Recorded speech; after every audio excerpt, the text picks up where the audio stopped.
श्री स्वामी समर्थ समर्थ म्हणतात की नारळ हा कठीण असतो, पण खोबरं खाण्यासाठी आणि गोड पाणी पिण्यासाठी आपण तो नारळ त्रास सहन करून सोलतोच असं समर्थांनी आपल्याला इथे सांगितलं. तसं समर्थ म्हणतात की परमार्थही नारळासारखा सुरुवातीला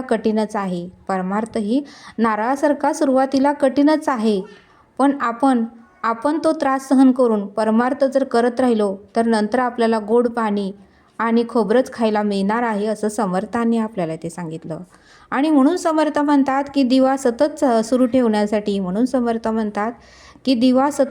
ठेवण्यासाठी तेल असणे अत्यंत आवश्यक आहे. त्या दिव्यामध्ये तेल असणे अत्यंत आवश्यक आहे. तसं समर्थ म्हणतात की चांगले भाग्य प्राप्त करण्यासाठी चांगलं कर्म करणेही अत्यंत आवश्यक आहे. तसं समर्थ म्हणतात की चांगलं भाग्य प्राप्त करण्यासाठी चांगलं कर्म करणेही अत्यंत आवश्यक आहे असं समर्थांनी आपल्याला इथे सांगितलं. श्री स्वामी समर्थ. जय जय स्वामी समर्थ.